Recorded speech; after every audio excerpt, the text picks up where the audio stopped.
One of the biggest goals that we have for The Force Unleashed is to re-envision the Force.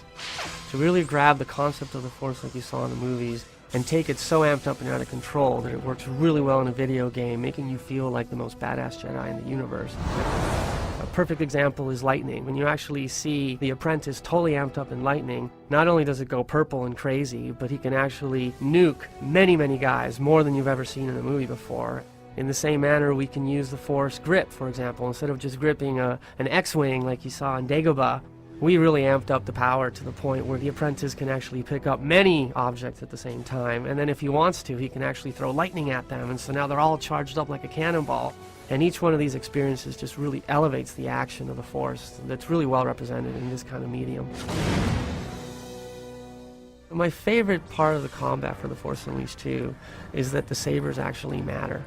You now carry 2 instead of 1. And not only does that look impressive, because you have twice as much weaponry as you used to, but it really allowed us to evolve the combat system and the way you interact with the enemies. The number of hits you're able to achieve on a given target are obviously much faster now with being able to do 2 hits. We'll also be able to do a dual lightsaber throw.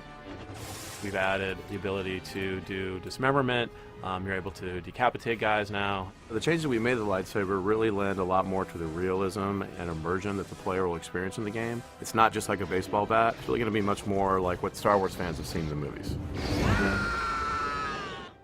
We've also added some unique Force powers that didn't exist before. We have a brand new Force power in the game, which is sort of an Unleashed version of Jedi Mind Trick. We've sort of reimagined it for the Unleashed franchise. These aren't the droids you're looking for. These aren't the droids we're looking for. We took it to the next level. You basically get a trooper and you turn him into your ally, and what he'll do is he'll turn around to attack other troopers. They actually might get so confused that they'll try to commit suicide. I can't do this anymore! They go so crazy, you can actually have them go into a bunch of other troopers and explode, and they all just fly into the air because it's basically a bomb. So another way that we really expose the amped up, out of control Force powers, the re-envisioning the Force, is with Force Fury. All of your powers go, if they were 10, now they're 100. For example, you can actually grab AT-STs and crush them into a ball and then use lightning against them and turn that into a cannonball that you can throw against other enemies.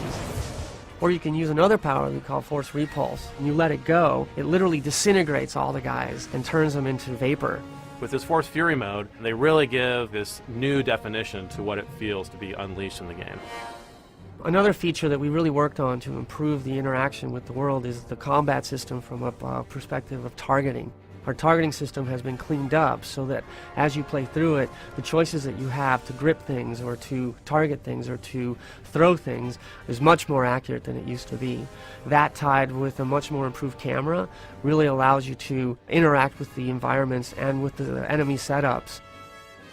We wanted to make sure that enemies that you fought mattered. We've specifically designed enemies not only to have very different visual characteristics, but also we've designed very specific units to have resistances to saber combat. We have units that have very specific resistances to Force powers.